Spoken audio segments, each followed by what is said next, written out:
Bana. Abang saya Kak Madiha, dipimpin rapat oleh President Waida dan Faiz, dipantau juga oleh Abang Harun dan Kak Munila. Okey.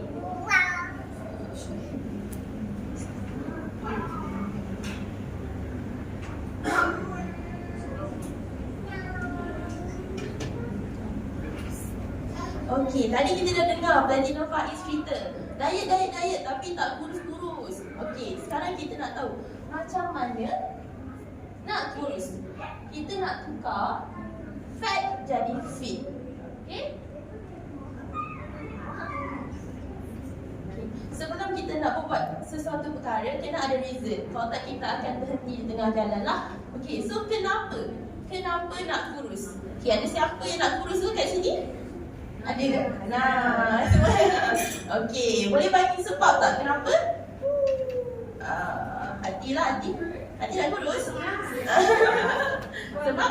Boleh bila kurus rasanya gerakan kita tu lebih panas. Kalau kurus tadi malas. Betul, okey. Okey, antara sebab nak sihat lah. Ramai orang nak kurus sebab nak sihat. Kedua, ikut sunnah. Sebab sihat tu, jaga badan adalah amanah lah. Kita ikut sunnah, jaga kesihatan. Ketiga, nak mudah beribadat. Macam dalam bulan puasa ni, saya bagi satu hipotesis. Semakin berat badan kita, semakin berat rasanya nak full tarawih. Betul kan? So, nak mudah beribadat. Dan yang sedih ni, baju seluar dah tak muat. Segan nampak lagi tua dalam usia. Bila jadi macam ni, terus tak confident. So, kita nak kurus sebab nak boost confident kita. Bukan untuk orang lain, tapi untuk diri sendiri lah. Okay. So, saya bagi overview dulu. Nation weight wise. Pada tahun 2019, National Health Survey Malaysia cakap purata adult ni, adult population ni, 50% adalah orang yang obese dan overweight. Hampir 30% kanak-kanak berusia 5 hingga 17 tahun adalah yang obese dan overweight. Dan kalau korang semua tak tahu, Malaysia dapat nombor 1. Nombor 1 carta obesity, negara obesity tertinggi di Southeast Asia. Okay, Malaysia menang lah, kalahkan Thailand, Brunei, Singapura. Kita nombor 1 terobes. Okay? Dan kenapa penting sangat kita tahu pasal obesity ni? Kenapa tak boleh biarkan terus-menerus obes je? Sebab obesity ni adalah root cause. Ada penyebab kepada penyakit-penyakit kesihatan lain macam kencing manis, darah tinggi, kolesterol tinggi. Bila semua ni ada dekat seseorang tu, makin tinggi risiko dapat serangan jantung dan stroke. Okay. So, persoalannya macam mana? Okay, kita nak diet ke, kita nak exercise, tidur lebih, reduce stress ke minum air banyak, ataupun kita ambil supplement. Okay, sebab kita nak bagi disclaimer kat sini kita nak cakap pasal supplement, bukan produk overclaim. Bukan pasal produk yang hari ni awak makan si biji, esok awak punya kencing manis sembuh. Bukan macam tu lah. Kita memang pantang produk macam tu Makan produk macam tu, datang sini, buah pinggang kau, hati kau memang dah gone lah. So kita pantang benda macam tu. Supplement yang kita nak cakap dekat sini adalah supplement untuk fill in the nutritional gap. Okay, nak fit in kita punya nutritional gap. Tak boleh ke kita dapat semua nutrien, vitamin daripada makanan? Boleh. Possible. Memang possible. Tapi possible ke kita makan hari-hari makanan yang healthy, penuh dengan vitamin dan nutrien? So, most of us rasa susah lah benda tu. Sebab betul, makanan organik mahal. Okay. Most of us kita makan high in calorie tapi low in nutrients. Kat situ sampainya supplement to fill in the nutritional gap. Kipannya fill in the nutritional gap lah, bukan untuk tukar makanan sebenar. Okay. So, kalau kita shopping dekat website Amway dah sediakan satu special segment untuk weight management. Okay. Kita tekan dekat bahagian weight management ni, okay, kita akan nampak antara supplement yang ada lah. Kita ada kat design macam Platinum Faiz cakap, kita ada meal replacement, carbo blocker, XS Ignite. XS Ignite ni saya suka sangat. This one sangat bagus. Dia boleh boost metabolism. You makan banyak pun dia boleh boost metabolism and boleh bantu inch loss. Tapi hari ni saya tak nak cakap pasal excess night. Saya nak cakap tentang soy protein with lecithin. Tu saya dengan saya punya soy protein. Okay. Kenapa saya pilih yang ni? Sebab dalam satu jar ni kita boleh dapat kurus, sihat, cantik. Okay. Ini yang kita mahu tiga je. Tak nak kurus je lah, kurus tapi muka tak bermaya, tak mahu macam tu. Okay. Fun fact, saya bagi satu fact. Protein datang daripada perkataan Greek proteus. Maksud dia primary ataupun yang pertama. Protein first and foremost. Kenapa dia yang pertama? Sebab protein adalah building block dalam badan kita. Okay, badan kita mostly dibuat daripada protein. Kita punya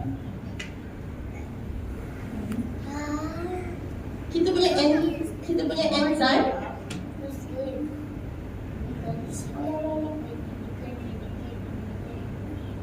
Kita punya enzim, antibody, elastin, keratin, collagen, kita punya muscle, tendon, ligament, protein, hormon protein, semuanya adalah protein. Okay, so dia adalah sangat penting untuk construction dan maintain structure dalam badan kita. So kita dah tahu dah pentingnya protein ni. So berapa banyak yang kita boleh ambil satu hari? Based on individual. Selingan Macam mana nak tahu berapa banyak protein kita ambil sehari? Boleh pergi search dekat MW, dia ada protein calculator. Dia based on gender, umur, berat, lifestyle. Okay? So macam saya, protein requirement saya sehari adalah lebih kurang 70 gram. Untuk dapat 70 gram sehari, saya perlu makan 200 gram dada ayam, secawan susu dan sebiji telur setiap hari untuk fulfill the requirement. Tapi memang tak mampulah untuk kita makan semua tu setiap hari-hari kan.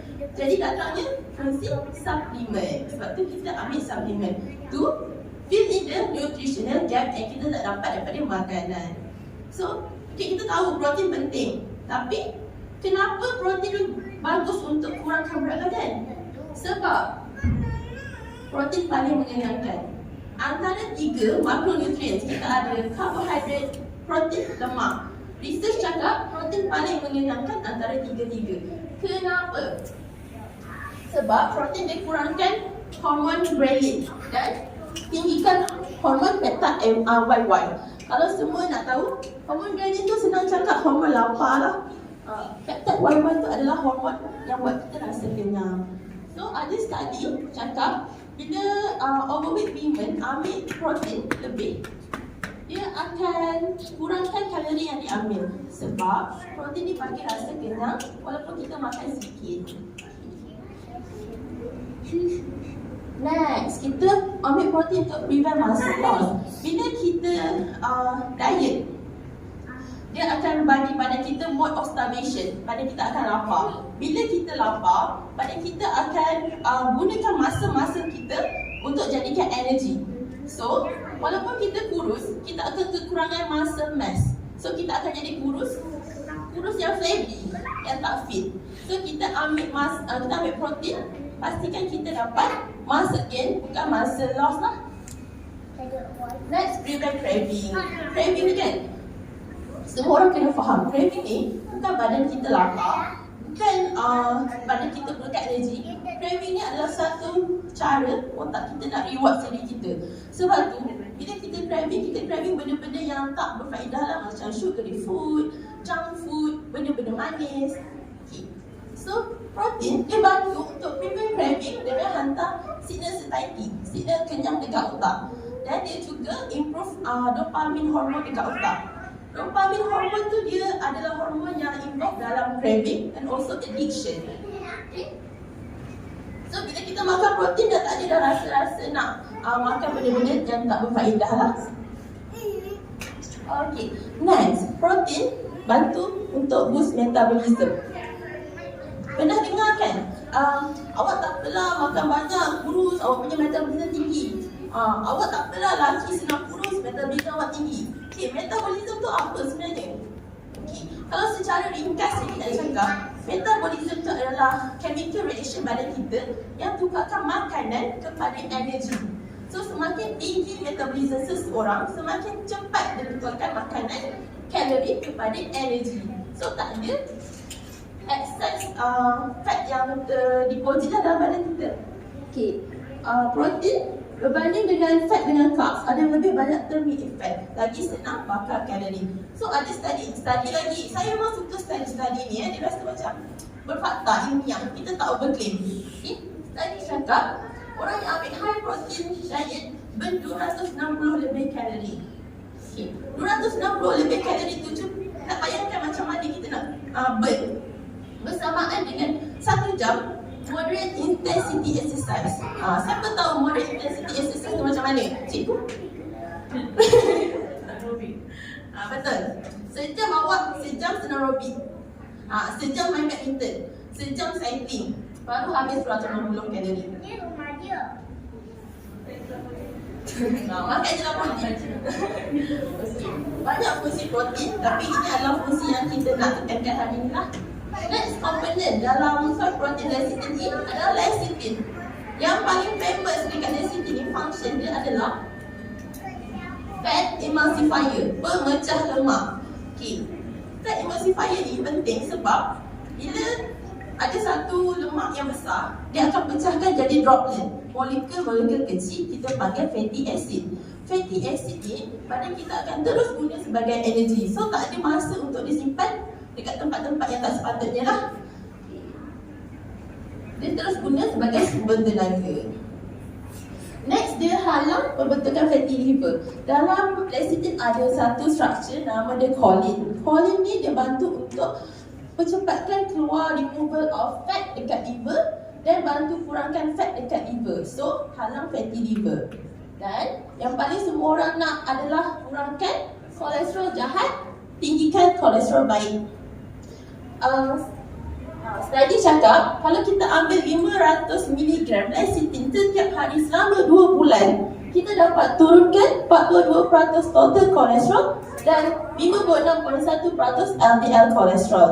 Ini sangat banyak lah kalau kita tengok. Dan brain function. So dalam lecithin, phosphatidylcholine tu dia boleh bantu dalam brain function. Ada study propose kalau lecithin boleh membantu orang yang ada dementia, Alzheimer dan nyanyuk lah.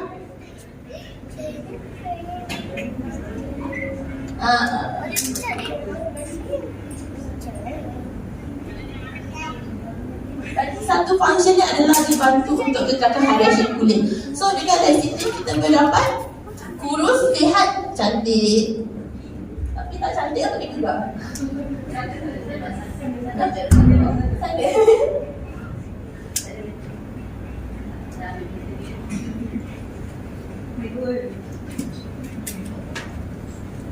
Bantuan?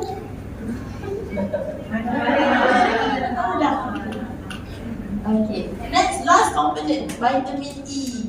Kalau kita dengar pasal vitamin E, kita tahulah vitamin E is the powerful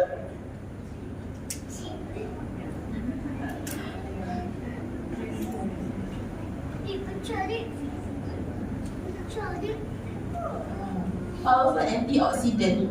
Dalam hidup seharian kita ni, kita terdedah dengan free radicals yang sangat banyak. Pollution, UV exposure, chemicals, asap rokok, itu semua free radicals. Free radicals ni ada link dengan sakit jantung, stroke, cancer, immune disease, radang, Parkinson disease, macam-macam penyakit yang boleh disebabkan oleh free radicals. So, vitamin E adalah antioksidan yang boleh melawan free radicals tersebut lah. Next, dia boost our immune system. Dan yang terakhir yang paling semua orang suka, yang perempuan suka adalah healthy skin. Sebab macam kita cakap, antioksidan dia boleh lawan free radicals dekat kita punya skin dan prevent premature aging. So tak tua daripada usia lah. Okay. Tapi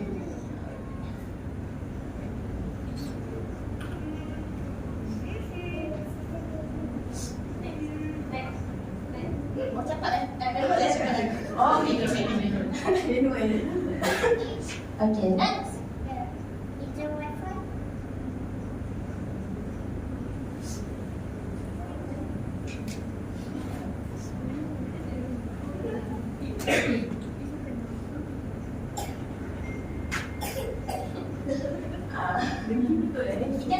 So semua tahulah soy protein with lecithin ini function dia 3 lah. Kurus, sihat dan cantik. Tapi kalau kita ambil semua suplemen ni pun Shopee.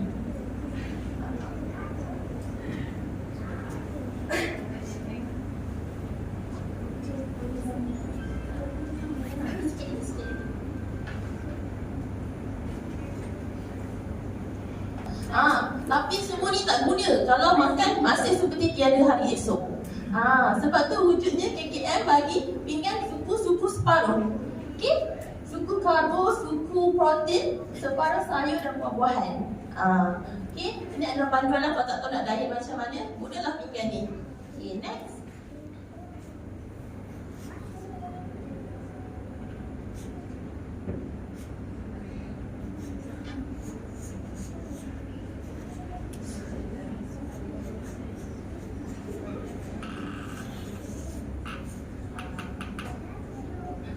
So kalau kita ada intake, kita masukkan makanan, kalori kita kena ada apa? Tak gunalah kalau kita tak keluarkan. So kita kena ada exercise. Tapi exercise tu kita kena mula daripada light intensity, pergi kepada moderate, pergi kepada high intensity lah. Kita tak boleh tiba-tiba hari ni awak duduk goyang kaki, esok awak pergi Gunung Fujiyama. Tak boleh macam tu. Okay? Daripada nak sihat tak sempat kurus, dah masuk hospital dulu. Okay, so ada beberapa rekomendasi daripada KKM lah, light intensity, moderate dengan high intensity. Kita kena buat step by step. Ni adalah recommendation dia lah, light, jalan, ikut uncle, auntie depan rumah tai chi, bersihkan rumah. Okay, boleh baca sendiri. Okay, next. InsyaAllah kita mesti kurus, sihat, cantik. Raya ni. Okay, boleh.